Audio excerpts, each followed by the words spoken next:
So I want to just start off before I'm getting into my recap, hearing about Shannon freaking Beador from the Real Housewives of OC getting a damn DUI, crashing into a house, then trying to act like she wasn't in the fucking car, walking Archie on the side like she was just a passerby. Oh, that's not my car. I just slammed into a fucking house because I'm fucking trashed. Like, Shannon. And I'm just like so disappointed. And I know she feels fucking awful. I know she's highly fucking embarrassed. And I'm like, she's just too damn old. She's too damn old to be doing that shit. Like, come on. It's all fun and games. You're on vacation. You get fucked up, whatever. She has way too much money to, like, first of all, why not get an Uber if you're that fucking trashed? Also, it's just like, her daughters, aren't they like of college age or going into college, in college, etc.? Like, the example that kind of shows to them how they must feel about it, being disappointed with Shannon, and like, it's just a lot. It's a lot. And it's just like, Shannon, we have seen her go through a lot on OC, and she has struggled with the drinking, and she has said time and time again that she doesn't have a drinking problem. I remember Tamara talking about how she would call her up.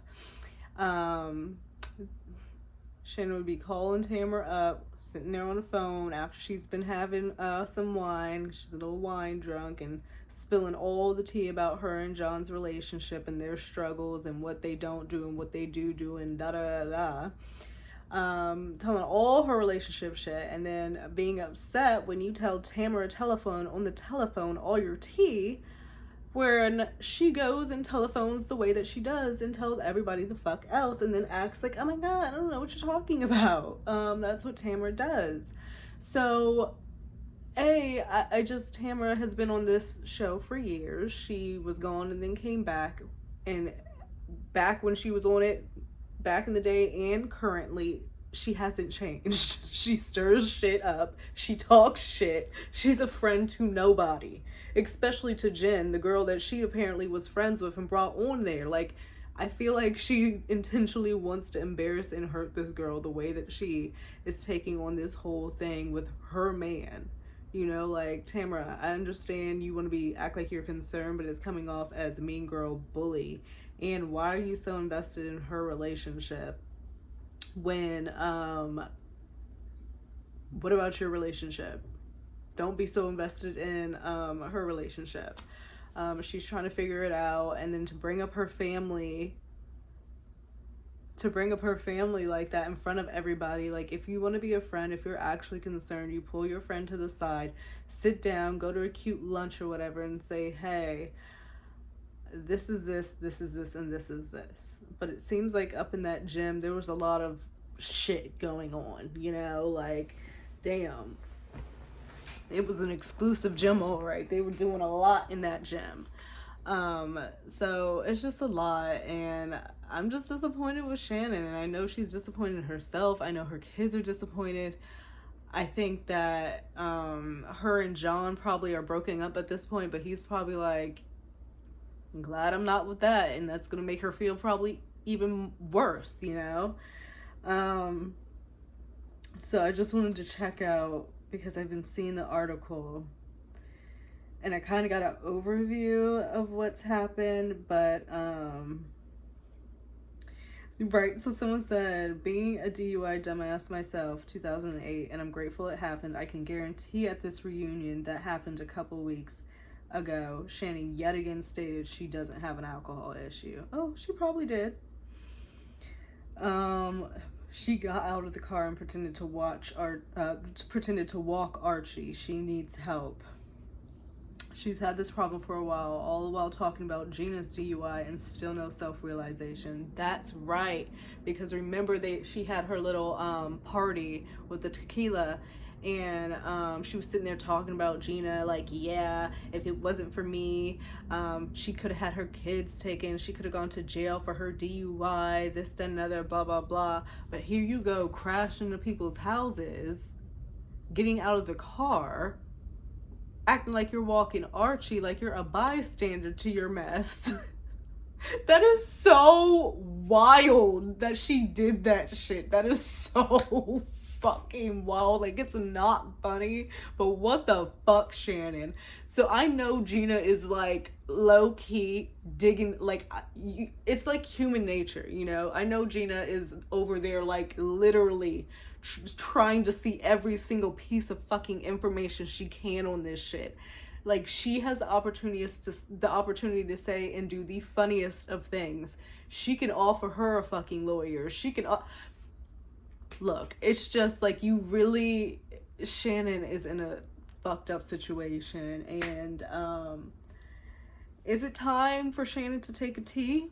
And is it time for Shannon to be put on pause like Dorinda was put on pause because of her drinking? So now Shannon's put on pause, but then Dorinda never came up off pause, really. She did the ultimate girl trip, but does Shannon need to be put on pause? Because is it a good example for people to be seeing that shit, you know? And you're just too damn old, Shannon. You have way too much money. You could have got a fucking Uber. And for you to try to be fucking slick and get up out your car and act like you're walking your dog away from the scene of the crime. Girl. Okay. So I have it up on TMZ. Real Housewives of OC star Shannon Beador arrested for DUI hit and run. Girl, I saw someone comment that Shannon could get a year in jail. We've had Teresa go to jail. We've had Jen Shaw go to jail. I never in God's green earth thought we would have a Shannon Beador going to jail. But I don't think that would happen. The only issue is that hit and run. They do things differently because she tried to flee and leave the scene of the crime.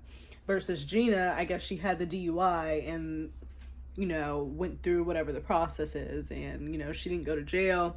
Shannon helped her out. Who knows about the whole CPS thing? I don't think, no. I really don't think you do get your kids taken away for a DUI, but I could be wrong. So Shannon really, this is so bad. So Shannon Beador's lawyer tells Michael Fels. No, Shannon Beador's lawyer, Michael Fels, tells TMZ, I spent quite a bit of time with Shannon yesterday. She's extremely apologetic and remorseful. Like, I could just see her because I've seen Shannon cry on OC, and I just knowing how she is, like, I can see her, like, in my head right now, like, talking to this lawyer, retelling the tale, and I can just see it in my head. So she's remorseful. We will be awaiting official information on this case as it becomes available, and Shannon is prepared to accept full responsibility for her actions. Yeah, Shannon, you're gonna have to. Shannon Beador's tough year just got a lot rougher. The reality TV star got busted for drunk driving this weekend in SoCal. And then you have to answer to it with your cast members. And now that's going to be on the next season of OC, even if, you know, if they let her back on it. And she's going to have to, like,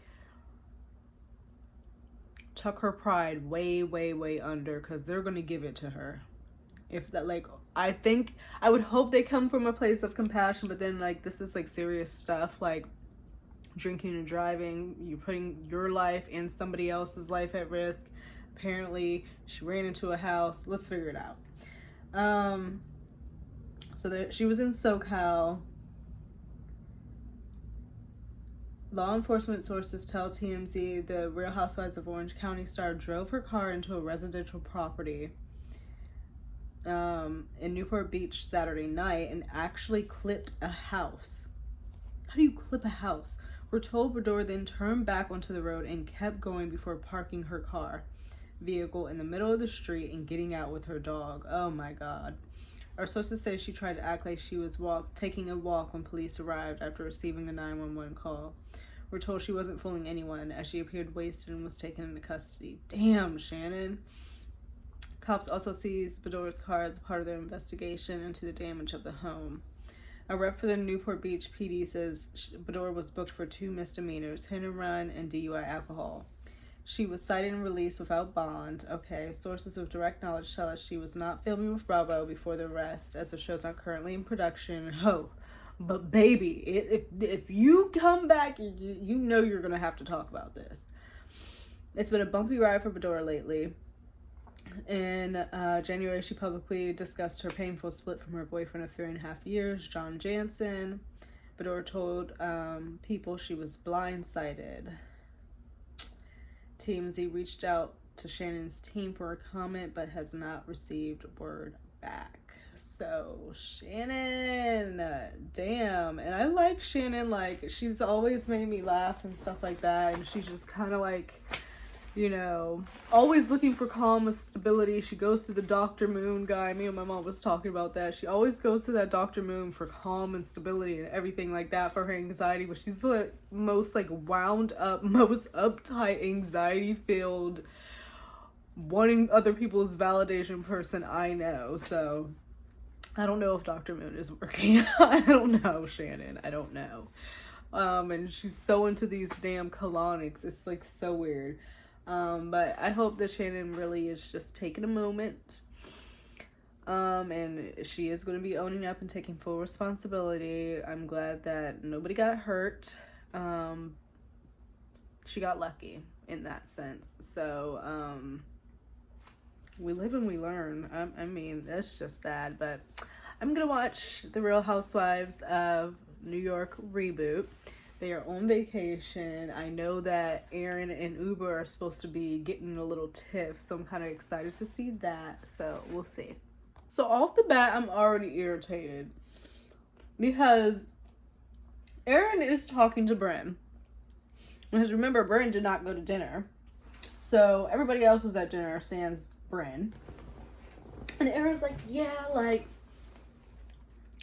Giselle was talking about her upbringing, and I just feel like I kind of get frustrated and annoyed because she wants to have, like, she hears my story, she hears Sai's story, and she wants to have the same story, but it's like no comparison. Like, why are we one-upping being on a struggle bus and who struggled more or who was poor growing up or this, that, and another, blah, blah. Why? That is such a weird thing to, like, bring up. And so then I guess they asked her, you know, are your parents helping you at all? Or have they helped you, like, monetarily? Because I guess her parents have some money, maybe? I don't know. And she's like, no, I'll call my dad right now on FaceTime and he'll let you know. I have not asked him for anything, not at one time. Like, he paid for college, this, that, another. But, like, other than that, no. Like, it's all me and, you know, her husband.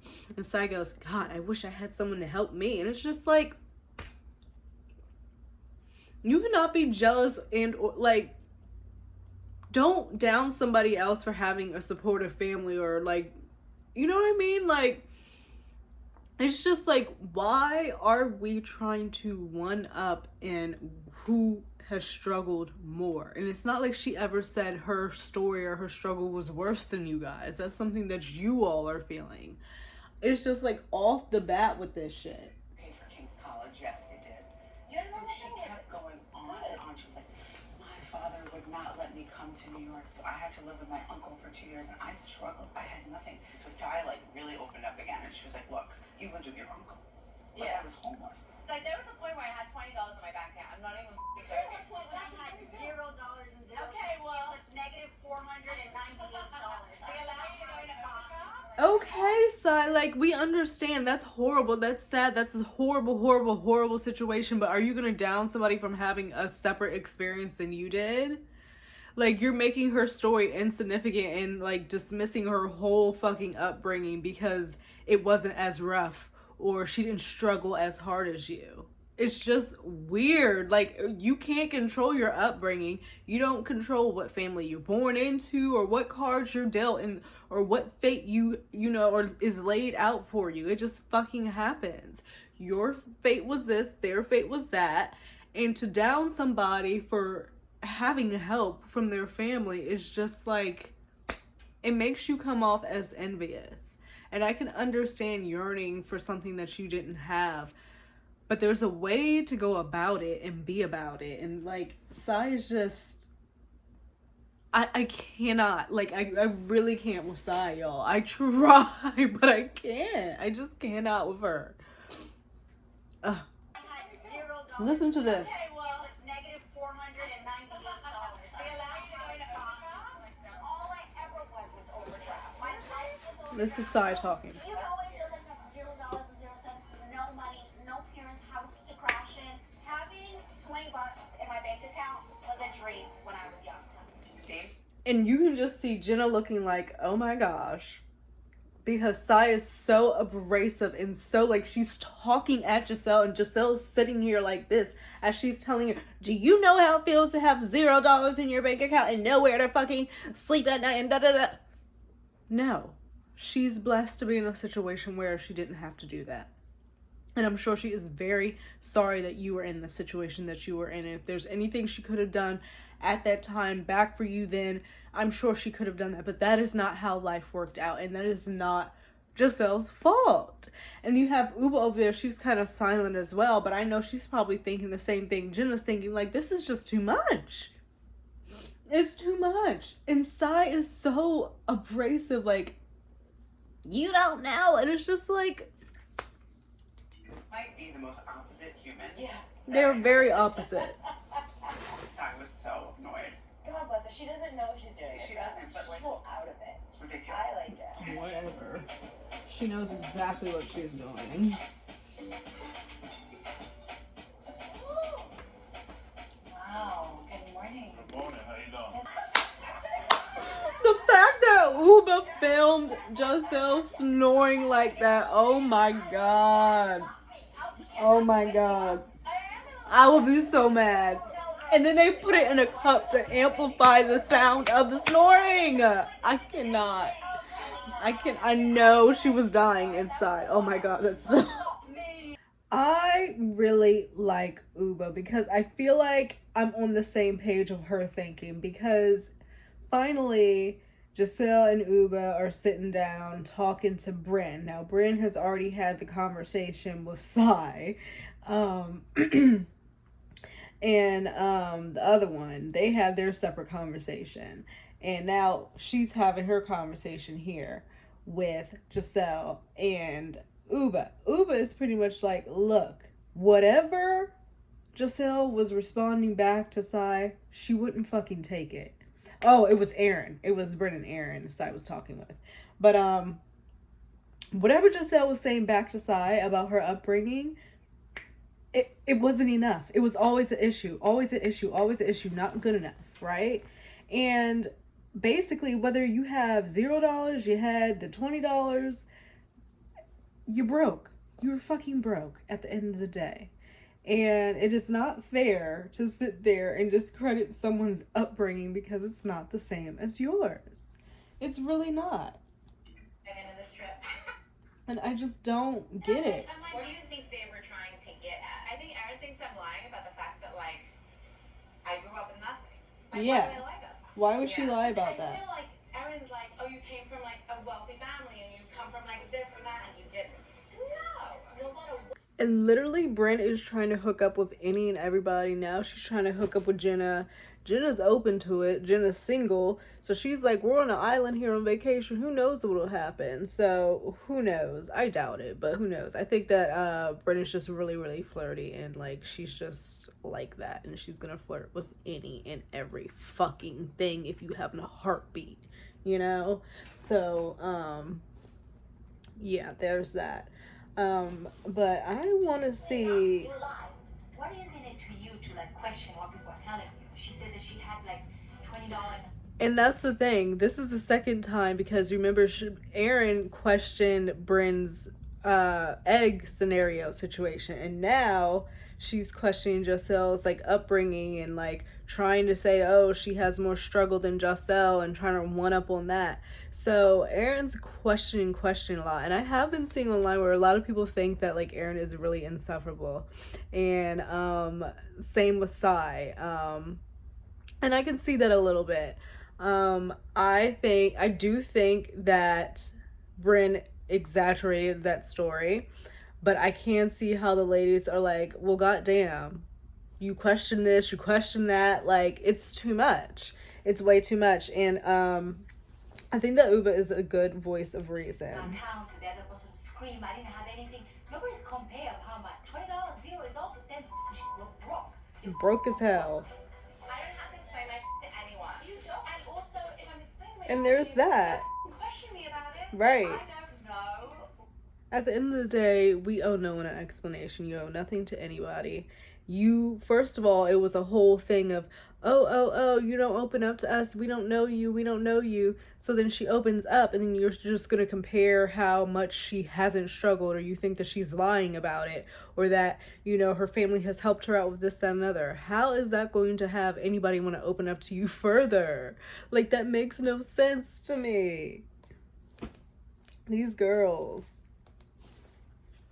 What they want to hear from me, I'm a super rich Indian princess and I have a fucking elephant. Yeah. To me, that be ashamed of coming from wealth. Okay, so this whole conversation is probably as meaty as it's gonna get.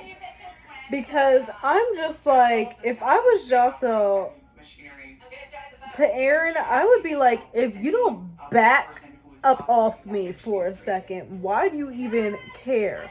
Why are you so concerned about my upbringing, what I had, what I didn't have, who helped me, who didn't help me, if my uncle was rich who I lived with, or if he was fucking poor? What the fuck? Are you kidding me? Yes, I was definitely going at Giselle. Yes, Uba, thank you. Stick up for her.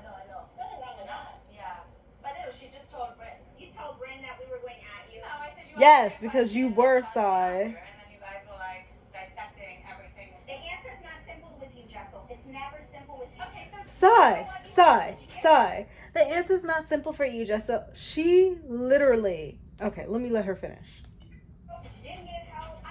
Okay, she's like, the answer's never simple for you. You got help, you didn't get help. Literally, she said, I did not get help. I can call my dad right now on FaceTime. He paid for college, but no, other than that, I didn't get help from my dad. And then she did say, however, I would not be able to move to New York if it wasn't for my uncle. And then Sai's just like, the math's not mathing. Okay, why is the math not mathing? Because she's living in a lifestyle in a way in which you're like curious as to how the hell she's affording it?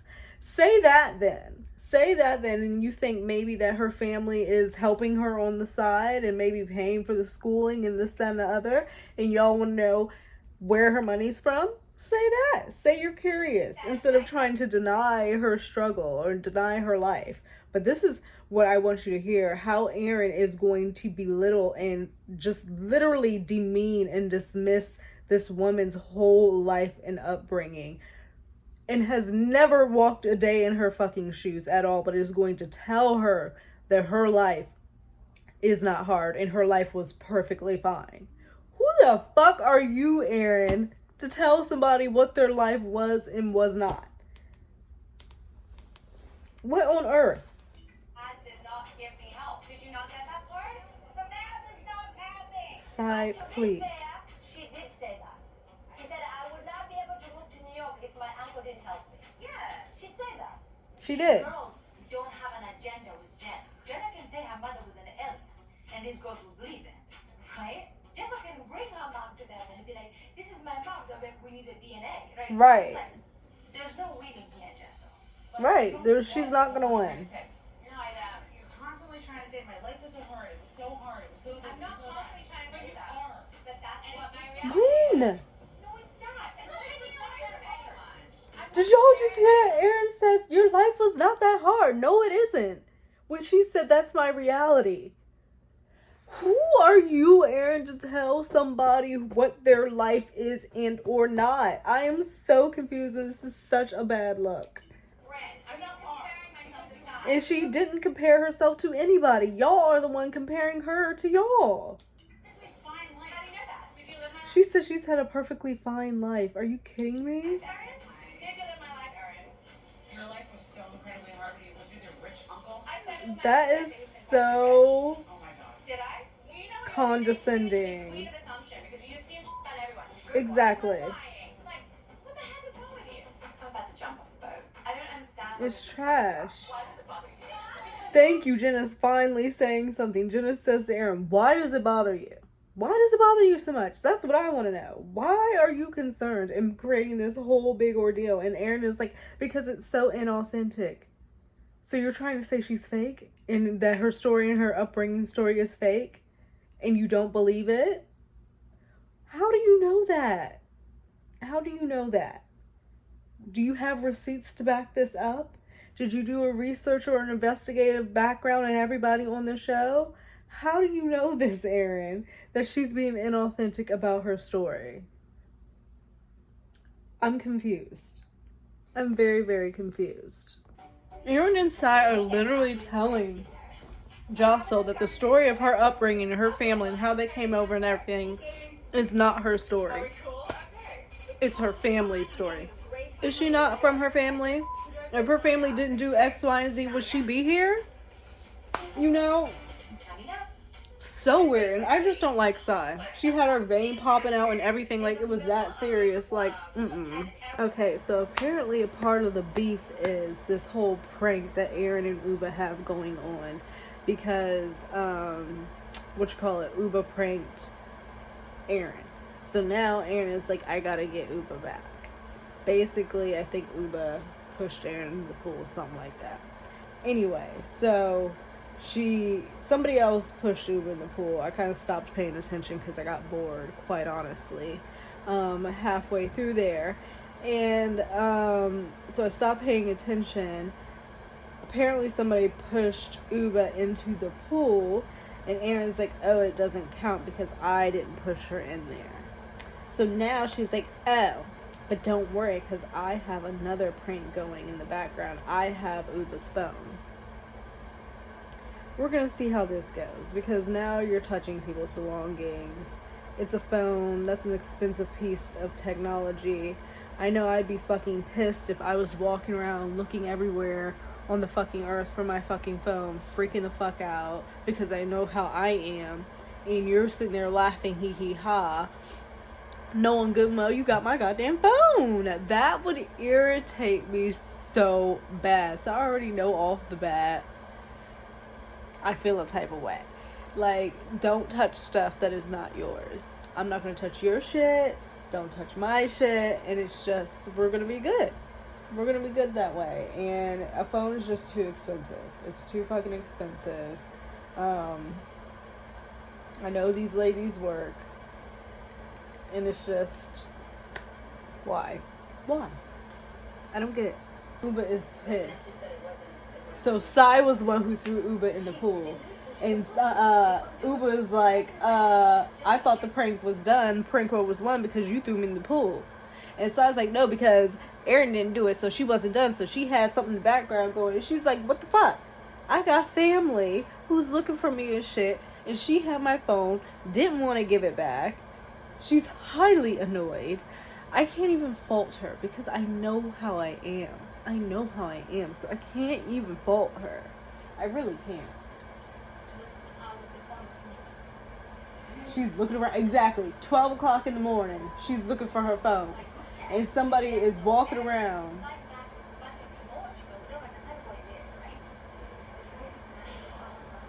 Wow. And they walk around this house at 12 in the morning look for her phone. Stressed out.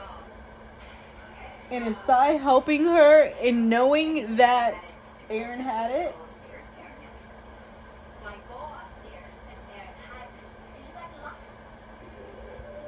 Oh my god, that would piss me off so bad.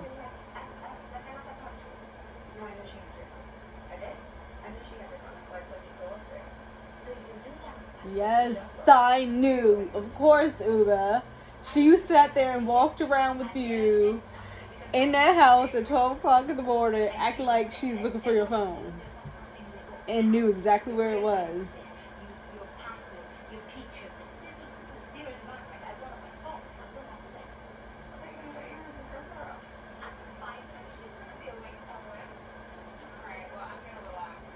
Wow. Right, you would be pissed too if it was you on the other side, if the shoe was on the other foot. Exactly. You understand it. It's annoying as hell. It's irritating. Finally, for a change, Sai is acting like she has some sense because she is addicted to her phone as well. So she's like, I would completely understand. She goes into Aaron's room and says to Aaron pretty much, hey, Uba's upset. And I kind of understand because I'd be pissed at you too.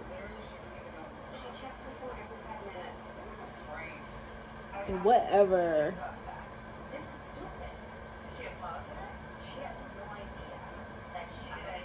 She has no clue she's upset. I would just be like, look, I am addicted to my phone. I really like my phone. I want my phone beside me. And it really irritated me that you have my fucking phone. Don't do it again. Don't touch my shit. Period. Done.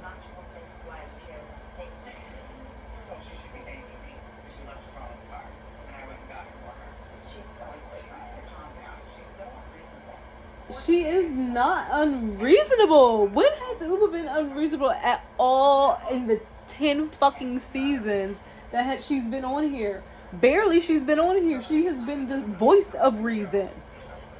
Aaron is really kind of a little whack. Like, for real. Kind of a little whack. Is going cutthroat. Oh my goodness. Going cutthroat. Because why? Why on earth did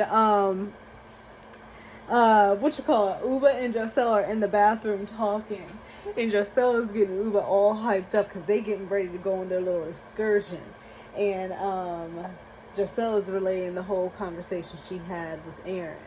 So now Uba knows that Aaron knows that she's upset.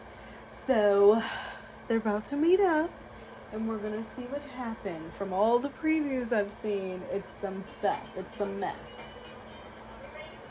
Sai always gonna wear a black and white, and that's coming from somebody who loves to wear black. I mean, like, come on.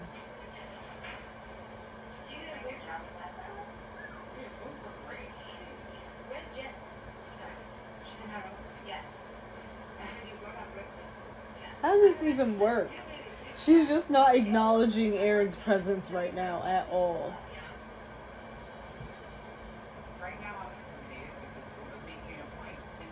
Like, literally, completely acting like Aaron is not standing there, does not exist, completely invisible. What is Uba's sign? I wonder, because, oh my god.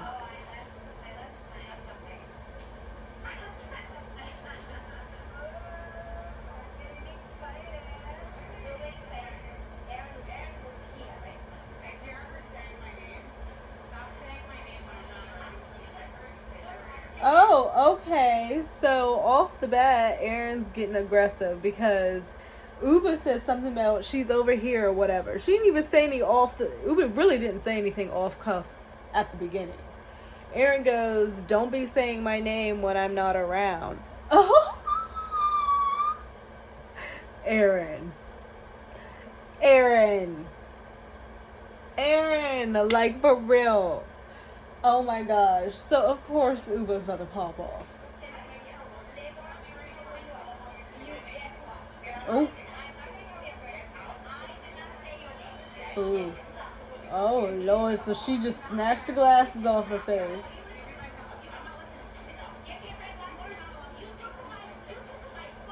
Oh my gosh.